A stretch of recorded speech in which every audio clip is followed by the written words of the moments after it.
It was supposed to be a celebration. I should have been there beside her, smiling, clinking glasses, and feeling like the proud husband who had supported his wife through the grind of her career. But instead, I was standing in the corner of the room, watching her interact with everyone else, except me. It didn't hit me at first. You know how it goes. A party, a crowded room, loud music, and the excitement of a big promotion. What could possibly go wrong? But then, as I stood there, I realized something. I wasn't part of her world anymore. She was talking to everyone in that room, laughing with colleagues I didn't recognize, chatting with people who barely knew her, while I stood, unnoticed, like a shadow in the background. Her eyes didn't meet mine.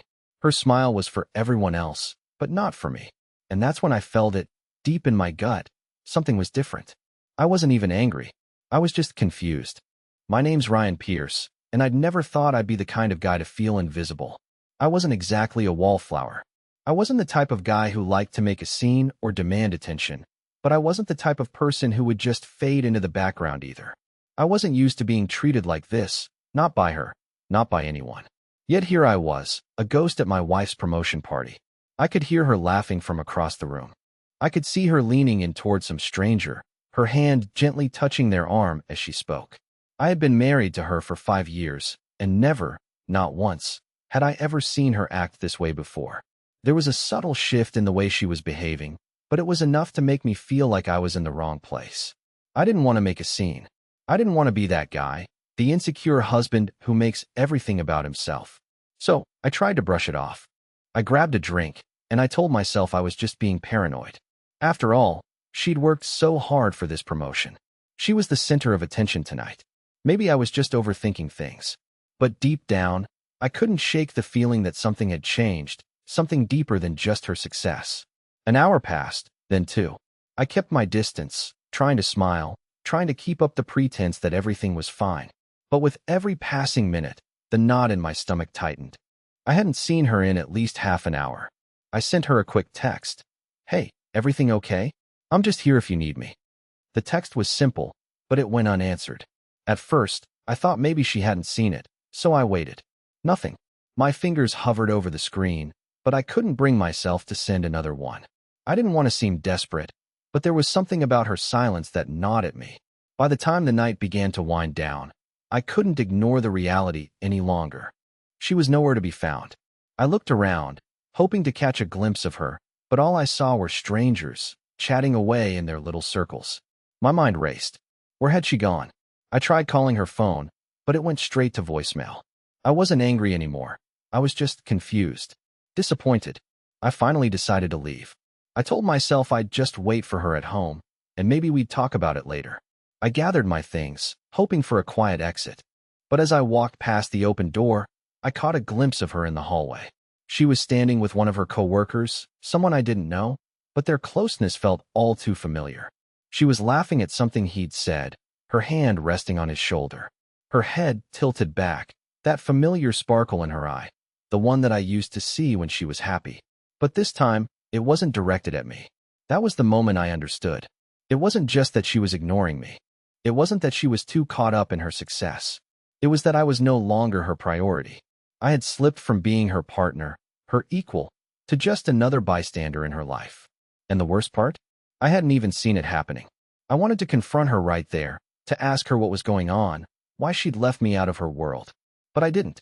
I just kept walking, my steps feeling heavier with each passing second. I reached the exit, and the cool night air hit my face as I stepped outside. For the first time in a long while, I felt completely alone. I drove home in silence, the weight of the evening pressing down on me. I didn't know what was worse, the fact that she had left me behind at the party, or the realization that I had been invisible to her for a long time. How had I missed it? How had we gotten here? And more importantly, where did we go from here? I had no answers, just a quiet, gnawing emptiness in my chest. And that, I realized, was the beginning of everything unraveling. I didn't go straight home that night. After leaving the party, I drove around aimlessly, trying to sort through my thoughts. I couldn't understand what had happened. It was like someone had pulled a veil over my eyes, and everything that I thought I knew about my marriage was suddenly unclear. There was no confrontation, no argument, no moment where we both sat down and had a heart-to-heart. Instead, it was this slow, almost invisible shift in the way she looked at me, or rather, didn't look at me. I kept thinking about her laugh, the way she tilted her head when talking to that guy in the hallway. The way her smile had been so genuine, so alive, when I hadn't felt that energy from her in months.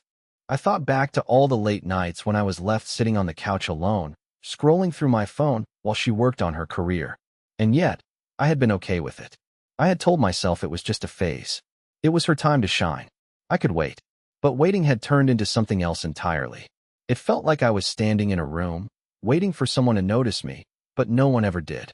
I wasn't angry at her. I was angry at myself, for being so blind, for thinking that everything would work itself out. I had been in this marriage, but I wasn't truly present anymore. I wasn't the person she turned to when she needed support. I wasn't even the person she looked for when she entered a room. That night, as I drove through the empty streets, I realized how much I'd changed in the past year. I had become a shadow, a background figure in the story of her success. Every achievement, every promotion, every small victory she had celebrated, I had been there, but I hadn't been seen. I couldn't even blame her for that. She had been caught up in her own life, just as I had been caught up in trying to make everything okay. I pulled into the driveway around 2 a.m. My phone buzzed as I walked up to the door. It was a text from Clara. "Hey, I'm sorry for disappearing earlier. I had to catch up with some people. I'll explain everything when I get home." I stared at the screen for a moment. I felt this rush of emotions.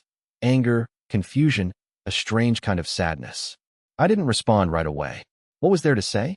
I wasn't sure what I expected from her. The apology? The explanation? I was beyond that now. I was starting to realize that the more I waited for her to change, the further away I drifted from myself. I put my phone down and let out a deep breath. I wasn't sure what I was going to do when she came home. Part of me wanted to confront her, ask her what had been going on. But another part of me just wanted to sleep, to forget the night ever happened. By the time she walked in, I was sitting on the couch, trying to look like I wasn't waiting for her. But she knew. She always knew when something was off. "Ryan," she said softly, walking toward me. "I'm really sorry about tonight. I didn't mean to make you feel left out." Her voice was gentle, almost soothing. But I didn't buy it. I had heard that tone before. The apologetic tone that was always followed by an explanation that never quite answered my questions. "It's fine," I said, my voice tight. "You don't have to apologize. You were busy. You got your promotion. You deserve it." She sat next to me, her hand resting on my knee. But even that felt distant, like a gesture she'd done 1,000 times out of habit, not because she actually wanted to. "It's not just about the promotion," she said, her voice faltering a little. "I've been so focused on work lately that I guess I've been neglecting you." I didn't mean to. I looked at her, trying to read her expression. She seemed genuine, but something didn't sit right with me. "It's not just that, Clara. It's everything. It's like you've stopped seeing me. Like I'm not even here." Her face softened, and for a moment, I thought maybe she was about to say something that would make sense of it all. But instead, she just stared at me for a moment, as if she couldn't quite grasp what I was saying. "Ryan, you know how much I care about you. You know how hard I've worked for this. It's just work and everything else. Sometimes it's overwhelming." The words hung in the air, and for a split second, I thought I could almost hear the unspoken truth in her voice. "It's just work, and everything else." She had never said it out loud before, but I knew what it meant. I was becoming everything else. The air in the room felt thick, heavy with unsaid things. I could see it in her eyes, the way they darted away from mine, as if she couldn't bear to face the reality of what was happening. And then, she said it, something I never thought I'd hear from her. "I don't know how to fix this, Ryan. I'm just trying to keep up, to stay ahead." Those words hit me like a punch in the gut. I don't know how to fix this. And just like that, the invisible barrier that had been growing between us became something real, something that neither of us knew how to break. I stood up from the couch, suddenly overwhelmed. "You don't have to fix it," I said, my voice breaking slightly. "I just wish you'd see me again, like you used to." She didn't say anything. She just sat there, her eyes on the floor, as if she didn't know how to respond. And in that silence, I knew that this wasn't just a phase. This was something bigger, something we might not be able to fix. The silence between us stretched out, thick and suffocating. I could feel the weight of the words unsaid, the distance between us growing wider with every second. Clara sat there, her gaze fixed on the floor, and for the first time in years, I didn't know who she was anymore. "I never meant for it to be like this," she finally said, her voice barely above a whisper. "But things have changed, Ryan. I've changed." Her words hit me harder than I expected. I had always known that we were both evolving, growing, but I never thought it would come to this. This unspoken divide between us. It wasn't just the late nights or the missed moments anymore. It was this deeper realization that the person sitting in front of me wasn't the woman I married. She had changed, but so had I, and neither of us had bothered to acknowledge it until now. I wanted to say something, to tell her that I didn't recognize us anymore, that I missed the way we used to talk, the way we used to care. But the words stuck in my throat. I wasn't sure if I was still angry or just heartbroken. Maybe both. "I don't know what to do," I said, my voice trembling a little. "I don't know how we got here." She turned her head slowly to meet my eyes, her expression a mix of guilt and exhaustion. "I don't either," she confessed. "I've been so focused on everything else, on making sure I keep moving forward. And in doing that, I lost sight of what really mattered." She paused, then added softly, "I lost sight of you." That hit harder than anything she had said before. The weight of those words settled in my chest. She lost sight of me. I wanted to scream, to demand that she snap out of it, that we fix this before it was too late. But I didn't. I just stood there, staring at her, trying to process everything. "I'm still here, Clara," I said, barely able to keep my voice steady. "But I'm not sure how much longer I can keep pretending everything's okay when it's not." The look in her eyes softened for a moment. It was like she was hearing me for the first time, like she was finally seeing me again. But the moment passed quickly, replaced by that familiar distance. "I don't want to hurt you," she said, her words feeling more like a plea than an apology. "I don't think you do," I replied, though my heart felt heavy with every word. "But you are." I turned away, walking toward the door, needing space, needing to breathe. The weight of the conversation was pressing down on me, and I needed to escape, even if only for a moment. As I reached the door, I heard her call my name softly. "Ryan, where are you going?" I hesitated, my hand on the doorknob. For a second, I considered telling her the truth, telling her that I was about to leave, that I couldn't keep doing this anymore. But I didn't. Instead, I just said, "I need some air." The moment I stepped outside, I felt a strange sense of relief, like I could finally think clearly. The cool night air hit my face, and I walked down the street, letting the silence wrap around me. I needed to process everything I had felt for the past few months. I needed to figure out what I was going to do next, because I was starting to realize that I couldn't keep living like this, in this gray, uncertain space. I kept walking, not really caring where I was going. My thoughts were too loud. Clara's words echoed in my head, but it wasn't just her words that kept replaying. It was the feeling of being invisible in my own life. It was the emptiness that had been creeping up on me, slowly but steadily. How had I allowed this to happen? How had I let myself fade into the background of my own marriage? And as I walked, I realized something else, something I hadn't fully acknowledged before. It wasn't just Clara's fault. It wasn't just that she had become absorbed in her work or that she had forgotten about me. It was that I had allowed it to happen. I had let myself become complacent, thinking things would get better on their own. I had convinced myself that as long as I was there, as long as I was being supportive, that would be enough. But it wasn't. I needed more. I deserved more. But I also knew that I couldn't keep waiting around for Clara to realize it. She had her own journey, and maybe that journey didn't involve me anymore. As I stood on the corner of the street, looking up at the city skyline, I realized that I had reached a crossroads. I couldn't stay in this place, stuck in a relationship that was fading away. But at the same time, I couldn't just walk away without trying, without understanding what had gone wrong. The choice was mine to make. But for the first time, I had no idea what that choice would be. The night air felt sharper than usual as I walked back to our house. The cool breeze seemed to carry my thoughts, each one more turbulent than the last. I wasn't sure how long I'd been walking, but my feet hurt, and the world around me felt distant. I had always been a man of patience, of understanding, but now, that patience seemed like a weakness. It was as if I had been waiting for Clara to see me again, but I was realizing that waiting wasn't going to change anything.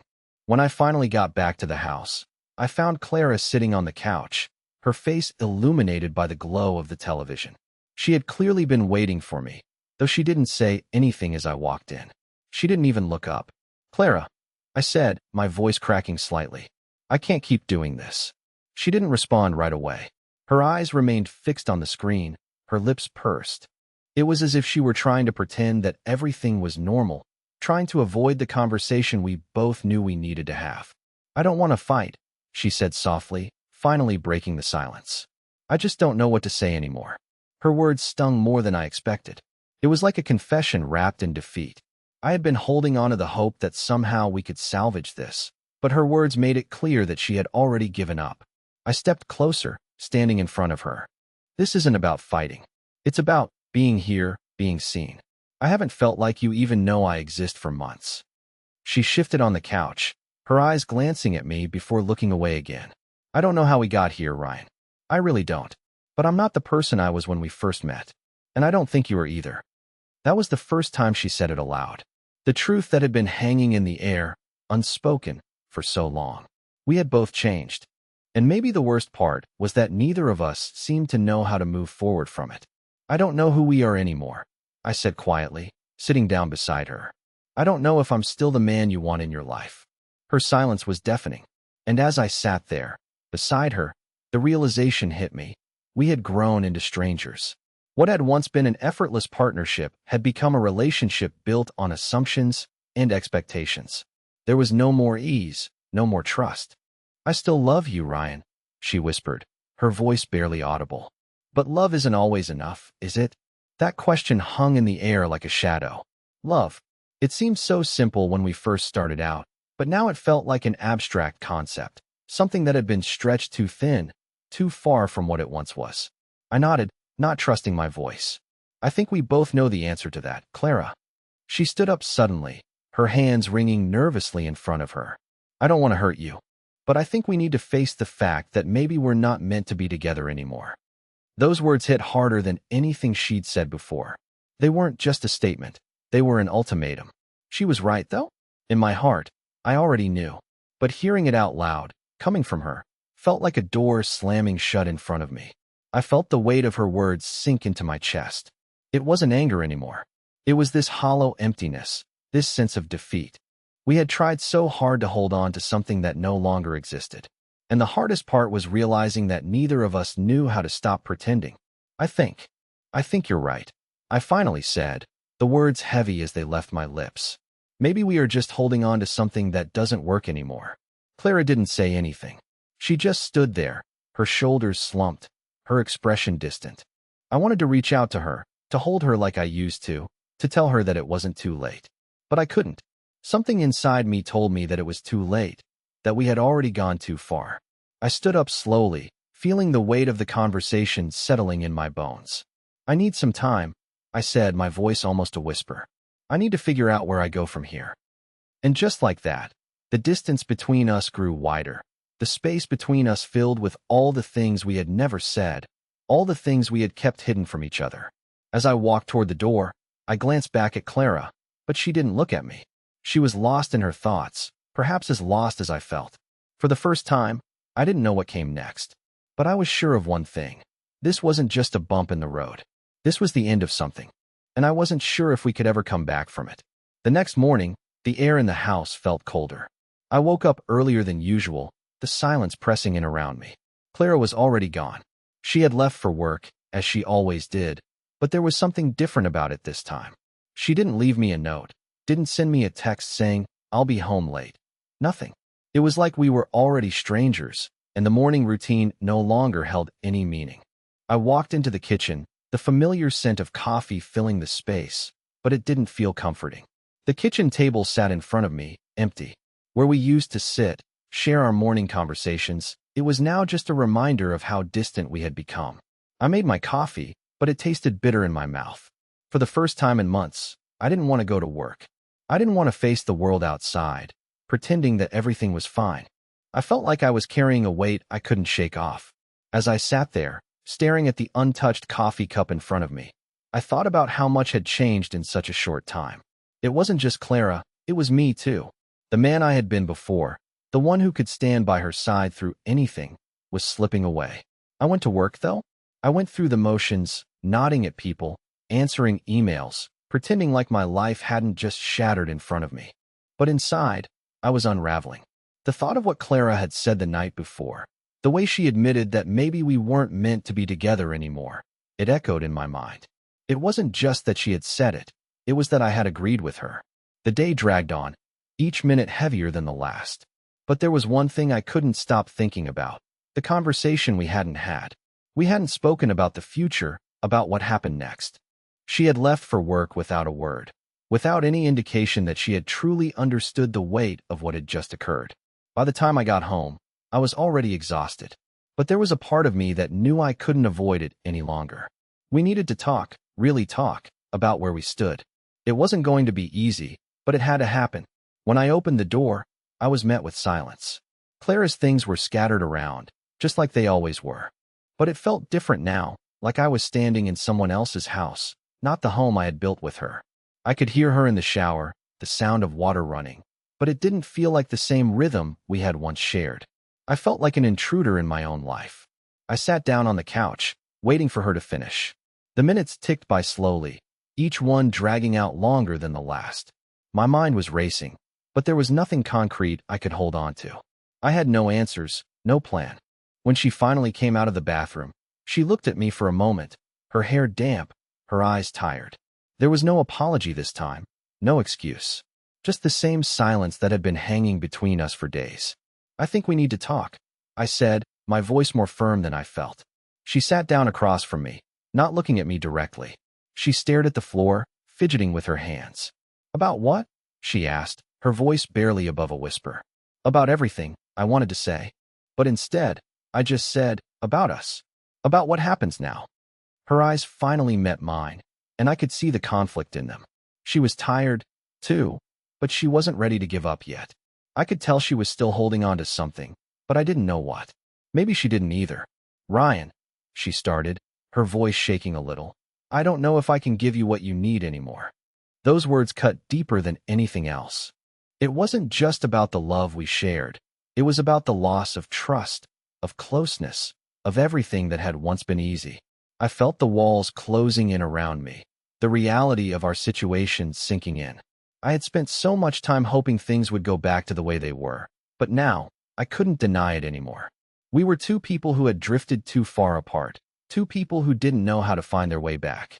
"Maybe we've been holding on to the idea of us for too long," I said quietly, the words tasting like ash in my mouth. "Maybe we're just not the people we were before." She didn't answer, but the way she looked at me told me she knew it was true. We had changed, and not in a way that could be fixed by a few more promises or late-night talks.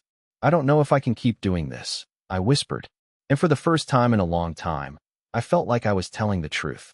The silence hung heavy between us, thick enough that I could almost feel it pressing against my chest. Clara sat across from me, her eyes searching my face as if looking for something. Maybe an answer, maybe some sign that I still cared. But all I could feel was the emptiness. The distance between us was too wide now.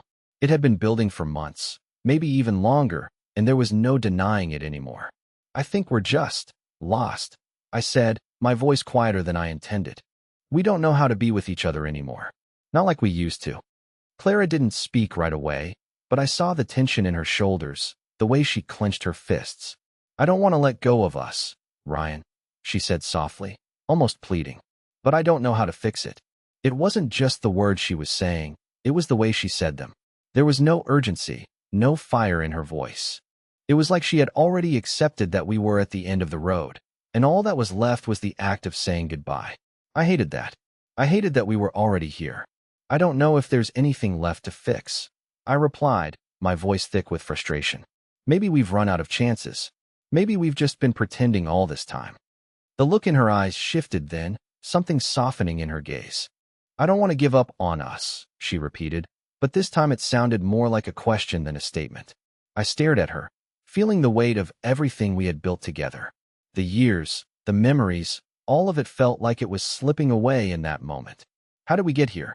How did we become two people who were afraid to face what was clearly unraveling before us? "I don't want to give up either," I whispered, "but I don't think we're the same people we were when we started. And that's the hardest part to accept." Clara looked away, her eyes flickering toward the window as if she could find an answer out there. I knew what she was thinking. She was trying to hold on to the idea of us, the good times, the way things used to be. But I could see it in her eyes. She knew too. The magic was gone. The connection we once had was fading faster than we could keep up with. I stood up, pacing the room, my mind racing. Every corner of this house, every room, every memory was a reminder of what we had and what we were losing. I don't know if I can keep doing this, Clara, I said, the words hanging in the air like a sentence I couldn't take back. I feel like I'm suffocating in this. This thing we're pretending is still a relationship.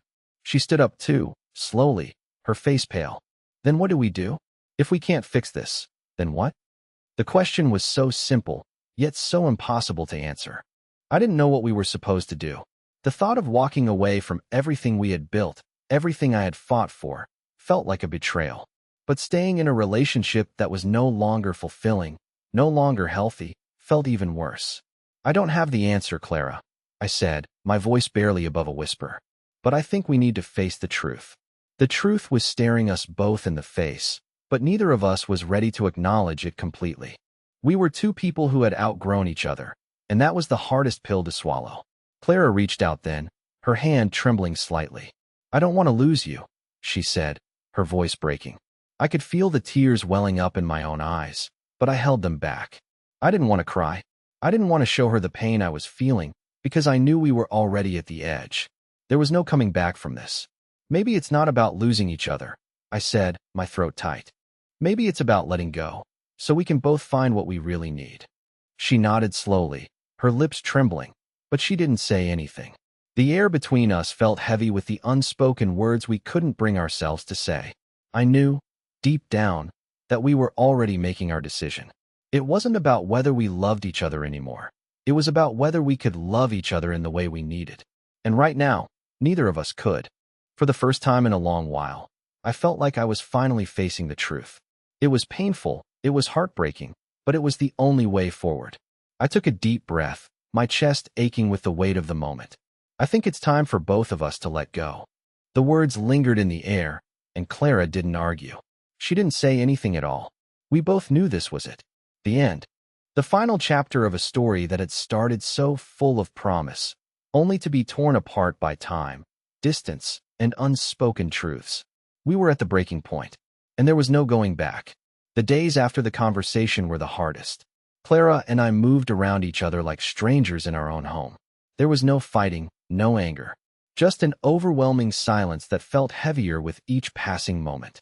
The house, once filled with laughter and conversation, now felt hollow. Every room, every object, was a reminder of the life we had once shared. I had always believed that silence could be comfortable, a space where you could just exist together without words. But now, silence felt like a wedge, pushing us farther apart.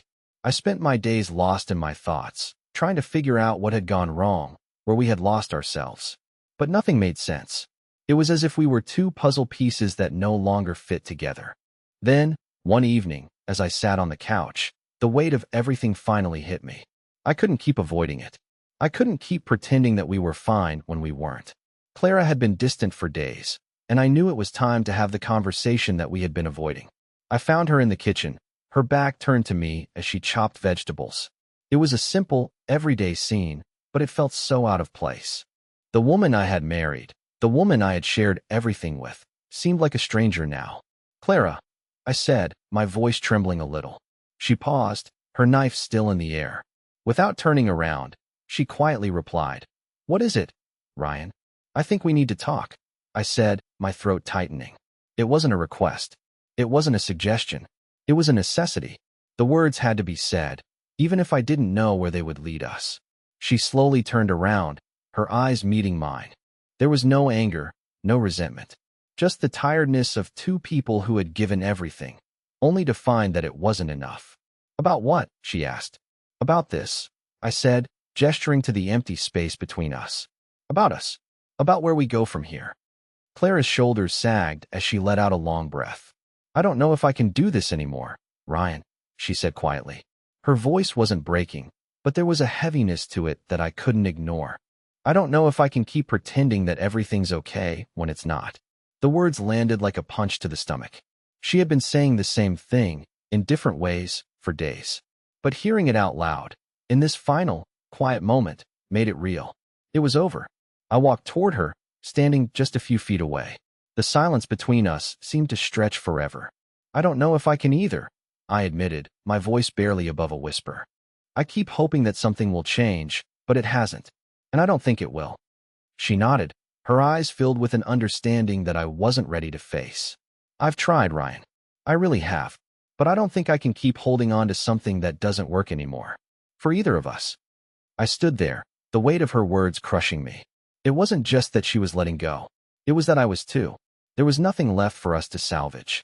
We had given all we had, and now, we were standing at the edge, looking at the life we had built and realizing it wasn't ours anymore. Clara wiped a stray tear from her cheek, but she didn't say anything else. The moment felt like it was stretching on forever, but neither of us knew how to end it. I think it's time, I said finally. We can't keep pretending. We've both known for a while now that we've reached the end. She nodded, and in that moment, I saw the pain in her eyes, the same pain I felt deep in my chest. It wasn't just the loss of love. It was the loss of everything we had worked for, everything we had built together. The life we had imagined for ourselves was slipping away, and neither of us could stop it. We stood there for a long time, not saying anything more. The words had been said, and there was nothing left to add. It wasn't dramatic. There were no raised voices, no accusations. It was just the quiet, inevitable conclusion to a story that had started so full of promise. The silence between us was no longer a wedge. It was just the sound of two people who had reached the end of their journey together. And as I walked out of the kitchen, I realized that I had no idea what came next. But for the first time in a long time, I wasn't afraid. I was just ready to face whatever came next. The days after that conversation were some of the hardest of my life. We packed up the pieces of our shared life slowly, with the kind of quiet sadness that only comes when you know something beautiful has ended. It wasn't dramatic. There were no final outbursts, no anger, just a shared understanding that we had come to the end of a chapter that neither of us could turn back from. But even in the quiet moments, there was something unexpected, a sense of relief. It wasn't the relief of getting out of a bad relationship, but the relief of finally acknowledging the truth. We had spent so much time trying to save something that was beyond saving, clinging to memories and hopes of what we once had. But the moment we let go, I felt a weight lift from my shoulders. Clara and I didn't end things on a bitter note. We didn't turn into enemies. In fact, we continued to support each other through the process, helping with the logistics of separating, deciding on who would take what. It was a strange kind of peace, an unspoken agreement that while our paths were no longer aligned, we still respected the love we had shared. The weeks following our split were full of ups and downs. Some days were harder than others, of course. There were moments when I missed her, when the silence felt too much to bear. But those moments were fleeting. Over time, I started to rediscover parts of myself that I had neglected. I reconnected with old friends, took up hobbies I had put on hold, and even began to travel more. For the first time in a long time, I felt alive again. I was no longer someone's husband or partner. I was just Ryan, and that was enough. As for Clara, she also found her own way. We stayed in touch, checking in every now and then.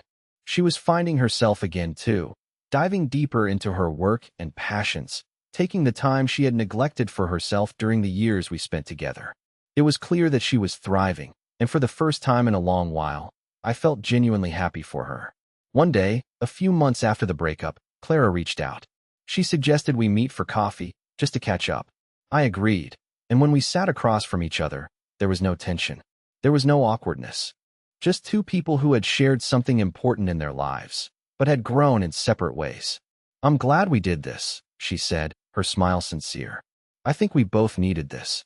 To let go, to grow." I smiled back, nodding. "Yeah, it feels like the right thing, doesn't it?" It wasn't easy. It wasn't fast. But in the end, we both found our way to a better place. I realized that sometimes the hardest decisions lead to the most rewarding outcomes. Sometimes, you need to let go of what you think you want to make room for what you truly need. And as I walked away from that coffee meeting, I realized something important. Endings are just the beginning of something new.